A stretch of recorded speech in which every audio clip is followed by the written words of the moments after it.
Hello everyone, welcome back to the channel. Old tax regime और new tax regime दोनों में home loan के provisions अलग अलग हैं। तो आज के वीडियो में हम देखेंगे कि ओल्ड टैक्स रिजीम में हमें कितना डिडक्शन मिलता है होम लोन पर और न्यू टैक्स रिजीम में हमें कितना डिडक्शन मिलता है होम लोन पर। लास्ट में हम इसको एक एग्जाम्पल से भी समझेंगे। अगर हमारे चैनल पर नए हैं तो चैनल को सब्सक्राइब ज़रूर कर लीजिएगा और वीडियो अच्छा लगे तो इसे लाइक एंड शेयर कर दीजिएगा। चलिए स्टार्ट करते हैं। सबसे पहले आते हैं ओल्ड टैक्स रिजीम पर। असेसमेंट ईयर 24-25 की ITR फाइलिंग स्टार्ट हो चुकी है और अगर आप एक्सपर्ट्स के थ्रू अपनी ITR फाइल करवाना चाहते हैं तो हमें कॉन्टैक्ट कर सकते हैं। हमारा व्हाट्सअप नंबर स्क्रीन पर फ्लैश हो रहा है। असेसमेंट ईयर 24-25 की ITR फाइलिंग की लास्ट डेट होगी 31 जुलाई और ओल्ड टैक्स रिजीम में ITR फाइल कर रहे हैं तो होम लोन के डिडक्शंस सेम वही हैं जो लास्ट ईयर थे। चाहे आपकी प्रॉपर्टी सेल्फ ऑक्यूपाइड हो और चाहे वो लेट आउट हो, दोनों ही केसेस में कौन कौन से डिडक्शंस आप क्लेम कर सकते हैं। सेक्शन 24B में इंटरेस्ट पोर्शन का डिडक्शन ले सकते हैं जो कि 2 लाख रुपए तक क्लेम किया जा सकता है और इसे हम कहाँ पर दिखाते हैं, under the head income from house property. इसी तरह से जो प्रिंसिपल पोर्शन होता है उसका डिडक्शन 80C में लिया जाता है जो कि 1.5 लाख रुपए तक आप ले सकते हैं। इसके अलावा अगर आपने स्टैम्प ड्यूटी वैल्यू पे की है प्रॉपर्टी पर तो उसका डिडक्शन भी सेक्शन 80C में ले सकते हैं और उसकी भी मैक्सिमम लिमिट 1.5 लाख रुपए ही होती है। इसके बाद तीसरा आता है losses can be carry forward to next year.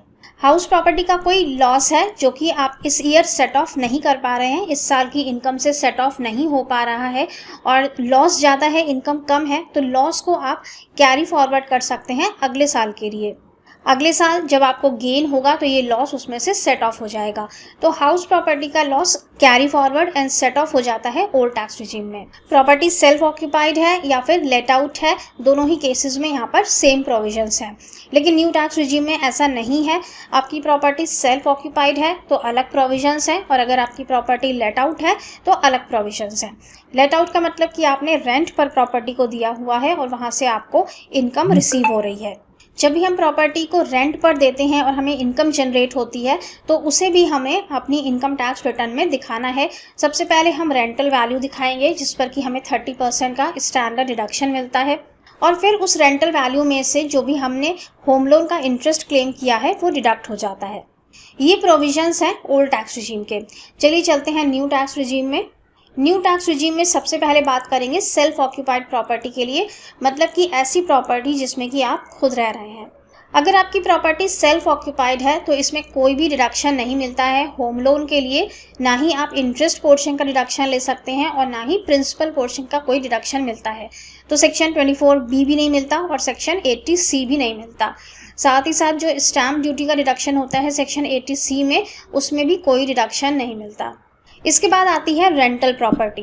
अगर आपने प्रॉपर्टी को रेंट पे दिया हुआ है और आपको इनकम जनरेट हो रही है, कुछ रेंट रिसीव हो रहा है, तो सेक्शन 24B में डिडक्शन ले सकते हैं इंटरेस्ट पोर्शन का जिसकी की लिमिट है up to 2 lakh rupees. Limit same वही है जो कि ओल्ड टैक्स रिजीम में है, 2 लाख रुपए तक डिडक्शन ले सकते हैं। दूसरा, स्टैंडर्ड डिडक्शन मिलता है हमें रेंटल वैल्यू से 30% का, सेम वही जो हमें ओल्ड टैक्स रिजीम में भी मिलता है। अगर हम रेंट दिखाते हैं तो रेंट से हमें 30% का स्टैंडर्ड डिडक्शन मिलता है। No deduction under section 80C। 80C के अंदर यहाँ पर कोई भी डिडक्शन नहीं मिलता है। प्रॉपर्टी सेल्फ ऑक्यूपाइड है तब भी हमें 80C का कोई डिडक्शन नहीं मिला और प्रॉपर्टी रेंटेड आउट है फिर तब भी हमें सेक्शन 80C का कोई भी डिडक्शन नहीं मिलेगा। इसके बाद बहुत इंपॉर्टेंट पॉइंट आता है कि यहाँ पर set of and carry forward of losses allowed नहीं है। ओल्ड टैक्स रिजीम में हमने देखा था कि हम लॉसेस को सेट ऑफ भी कर सकते हैं और कैरी फॉरवर्ड भी कर सकते हैं, लेकिन यहाँ पर अगर आपको सेम ईयर के अंदर भी लॉस हो रहा है तो वो सेम ईयर भी सेट ऑफ नहीं होता है और ना ही वो आगे के साल में कैरी फॉरवर्ड होता है। चलिए इसको एक एग्जाम्पल के थ्रू समझेंगे। डायरेक्ट हम इनकम टैक्स रिटर्न पे चलेंगे और तब हमें ये ज़्यादा अच्छे से समझ में आएगा कि किस तरह से यहाँ पर करंट ईयर की इनकम से भी सेट ऑफ नहीं होता और आगे के साल में भी कैरी फॉरवर्ड नहीं होता है। तो इसको कैलकुलेट करने के लिए हम इनकम टैक्स कैलकुलेटर का यूज़ करेंगे। हम आ गए हैं इनकम टैक्स के पोर्टल पर। यहाँ पर हमें होम में जाके क्विक लिंक्स में मिलता है ये इनकम टैक्स का कैलकुलेटर। एडवांस कैलकुलेटर में चलते हैं और सबसे पहले हम देखेंगे ओल्ड टैक्स रिजीम में। यहाँ हमने ली है थोड़ी सी सैलरी इनकम जो कि हमने 8 लाख रुपए ले ली, इसमें से हमें 50,000 का स्टैंडर्ड डिडक्शन मिल जाएगा तो हमारी नेट सैलरी आ जाएगी 7,50,000 की। इसके बाद हमने income under the head house property में इनकम ली है। यहाँ पर हमने रेंटल वैल्यू ली है 1,20,000 की, जिसमें से स्टैंडर्ड डिडक्शन 30% डिडक्ट हो गया और हमने इंटरेस्ट ऑन होम लोन यहाँ पे ले लिया 2 लाख रुपए का। तो income under the head house property में क्या हुआ, यहाँ पर हमारी इनकम नेगेटिव में आ गई क्योंकि हमारा जो होम लोन का इंटरेस्ट है वो बहुत ज़्यादा है। तो हमारा जो यहाँ पे लॉस आ गया है करंट ईयर में 1,16,000 का, ये 1,16,000 हमारे इस सैलरी इनकम से एडजस्ट हो जाएंगे और हमारी जो टोटल इनकम कैलकुलेट होकर आएगी वो आएगी 6,34,000। इस 6,34,000 पर टैक्स कैलकुलेट होगा जो कि आ जाएगा 40,872। ये हो गई ओल्ड टैक्स रिजीम। अब देखते हैं कि न्यू टैक्स रिजीम में क्या चेंज होता है। न्यू टैक्स रिजीम में भी हमने सेम फिगर्स ली हैं। सैलरी ली है 8 लाख रुपए की, जिसमें कि 50,000 स्टैंडर्ड डिडक्शन हुआ और 7.5 लाख सैलरी आ गई। इसके बाद हाउस प्रॉपर्टी में हमने लिया है 1,20,000 रेंटल वैल्यू ली है, सेम वही जो हमने ओल्ड टैक्स रिजीम में ली थी। 2 लाख का इंटरेस्ट ऑन होम लोन है।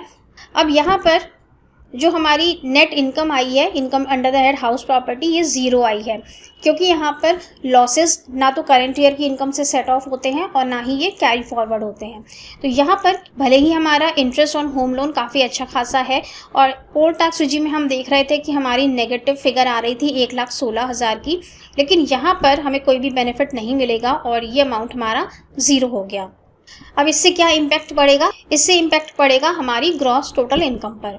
हमारी ग्रॉस टोटल इनकम यहाँ पर आई है 7.5 लाख रुपए की, लेकिन ओल्ड टैक्स रिजीम में ग्रॉस टोटल इनकम कम आ रही थी क्योंकि वहाँ पर loss under the head house property adjust हो गया था सैलरी इनकम से। और यहाँ पर टैक्स कितना बना है, हमारा टोटल टैक्स बना है हमारा 31,200 रुपये का। यहाँ पर हमें लॉस का कोई भी बेनिफिट नहीं मिला, लेकिन फिर भी हमारा टैक्स कम बना है क्योंकि यहाँ पे टैक्स रेट्स कम है। न्यू टैक्स रिजीम के अंदर आपको टैक्स रेट्स कम मिलते हैं, जबकि ओल्ड टैक्स रिजीम में टैक्स स्लैब रेट्स ज़्यादा हैं। वहाँ पर हमारा 40,000 का टैक्स बन रहा था, लेकिन यहाँ पर हमारा टैक्स सिर्फ 31,000 का बन रहा है। सो आई होप कि ये वीडियो आपके लिए काफ़ी यूज़फुल रही होगी। होम लोन डिडक्शन पर हमें किस तरह से बेनिफिट मिलता है ओल्ड टैक्स रिजीम में और न्यू टैक्स रिजीम में, दोनों ही रिजीम्स में प्रोविजंस अलग अलग हैं। वीडियो अच्छा लगा हो तो चैनल को सब्सक्राइब करना मत भूलिएगा। मिलेंगे नेक्स्ट वीडियो में। Till then stay safe and healthy. Bye bye.